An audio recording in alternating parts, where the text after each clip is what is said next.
मंडळी, महाराष्ट्राच्या राजकारणात नेहमीच काहीतरी धक्कादायक घडत असतं आणि सध्या सगळ्यात जास्त चर्चा आहे ती ठाणे आणि कल्याण डोंबिवली महापालिका निवडणुकीच्या राजकारणाची। इथे कधी काळी गल्ली बोळात एकत्र दिसणारे मित्र गेल्या काही दिवसांपासून एकमेकांच्या विरोधात जणू तलवारी उपसून उभे होते। कुणी कुणाचे पदाधिकारी फोडले, कुणी कोणावर टीका केली। सत्ताधारी युतीचेच घटक पक्ष शिवसेना, शिंदे गट आणि भाजप एकमेकांना आव्हान देत असल्याने सामान्य कार्यकर्त्यांमध्ये आणि मतदारांमध्ये मोठा संभ्रम होता। या दोघांची महापालिका निवडणुकीत युती होणार की नाही हा प्रश्न एखाद्या कोड्यासारखा होता, ज्याचं उत्तर शोधण्यासाठी सारेच आतुर होते। पण आता या राजकीय सस्पेन्सचा पडदा काही अंशी दूर झालाय।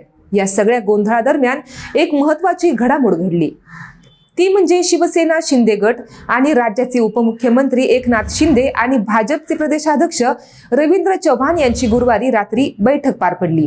राजकीय वर्तुळात या भेटीबद्दल कुजबूज सुरू झाली आणि दुसऱ्याच दिवशी म्हणजे शुक्रवारी सकाळी रवींद्र चव्हाण यांनी थेट महायुतीबाबतचं मोठं विधान करून टाकलं।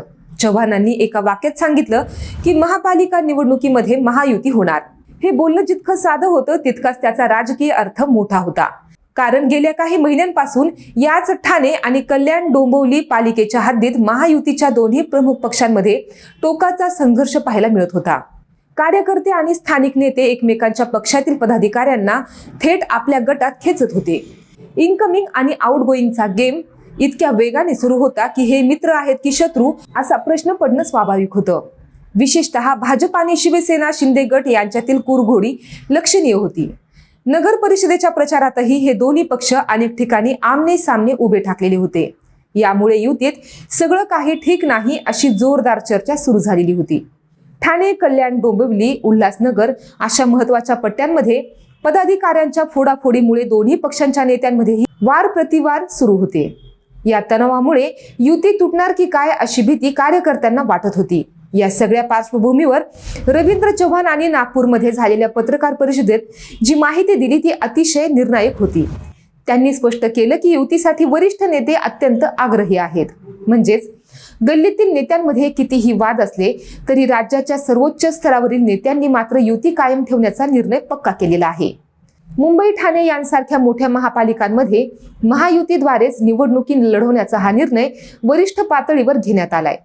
रवींद्र चव्हाण यांनी पुढे स्पष्ट केलं की हा निर्णय जरी वरिष्ठ स्तरावर झाला असला तरी स्थानिक पातळीवरचे मुद्दे महत्त्वाचे आहेत। त्यासाठी प्रत्येक महापालिका क्षेत्रात एक समिती तयार केली जाईल। ही समिती स्थानिक पातळीवरच्या नेत्यांसोबत बसेल, चर्चा करेल आणि जागा वाटपाचा किंवा इतर कुरघोडीचा मुद्द्यांवर तोडगा काढेल। म्हणजेच युतीचा निर्णय झाला असला तरी अंमलबजावणीसाठी स्थानिक नेत्यांना विश्वासात घेतलं जाणार आहे।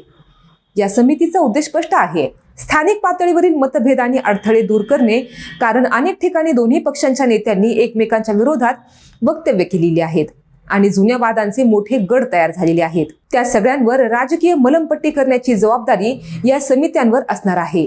महायुतीमध्ये भाजप आणि शिवसेना, शिंदे गट नाहीत तर अजित पवार गटासोबतही चर्चा केली जाईल, असेही चव्हाण यांनी सांगितले। रवींद्र चव्हाण यांनी यावेळी राजकारणाचं एक साधं पण महत्त्वाचं सूत्र सांगितलं। ते म्हणाले, राजकारणात कोणीही वैरी नसतो आणि कोणी कोणाचा मित्र होईल हे सांगता येत नाही। त्यांचा हा टोला अर्थातच महायुतीमधील पक्षांमध्ये गेल्या काही काळात झालेल्या वादावादीमध्ये आणि फोडाफोडीच्या राजकारणावर होता। पण या विधानातून त्यांनी कार्यकर्त्यांना एक स्पष्ट संदेश दिला की आता जुने हेवे दावे विसरा आणि युती म्हणून पुन्हा एकत्र काम करा। हा निर्णय फक्त ठाण्यापुरता मर्यादित नाहीये। चव्हाण यांनी स्पष्ट केलं की मुंबई, ठाणे, कल्याण, डोंबिवली, नवी मुंबई या सगळ्या महत्त्वाच्या महापालिकांमध्ये महायुती होणार आहे। याचा अर्थ राज्यातील प्रमुख शहरी केंद्रांमधील सत्तास्थाने पुन्हा एकदा महायुतीच्या माध्यमातून मिळवण्यासाठी वरिष्ठ नेत्यांनी कंबर कसली आहे। स्थानिक वाद बाजूला ठेवून एक संघ ताकदीने निवडणूक लढवली जाईल। या निर्णयामुळे स्थानिक पातळीवरच्या नेत्यांवर मोठा दबाव येणार आहे, कारण ज्यांनी एकमेकांवर तोंडसूक घेतले, आरोप प्रत्यारोप केले, त्यांना आता एकाच व्यासपीठावर येऊन जनतेसमोर सामोरे जावे लागणार आहे। ही राजकीय कसरत सोपी नसेल। त्यामुळे स्थानिक पातळीवरच्या समितीमध्ये जागा वाटपावर आणि समन्वयावर मोठी चर्चा होणार आहे, यात शंका नाही। एखाद्या ठिकाणी स्थानिक नेत्यांमध्ये खूप तीव्र मतभेद असतील किंवा जागेच्या वाटपावरून मोठा पेच निर्माण झाला तर काय करायचं, यावरही रवींद्र चव्हाण यांनी उपाय सांगितलेला आहे। त्यांनी स्पष्ट केलं की स्थानिक पातळीवर चर्चेतून तोडगा न निघाल्यास थेट वरिष्ठ पातळीवर चर्चा करण्यात येईल.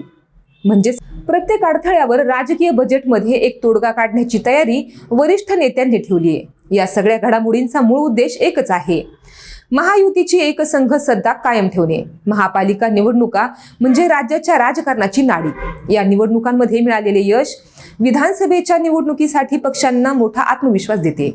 त्यामुळे गल्लीपासून दिल्लीपर्यंत सत्ता टिकवण्यासाठी युती हीच सर्वात मोठी राजकीय ताकद आहे, हे या नेत्यांनी ओळखलेले आहे.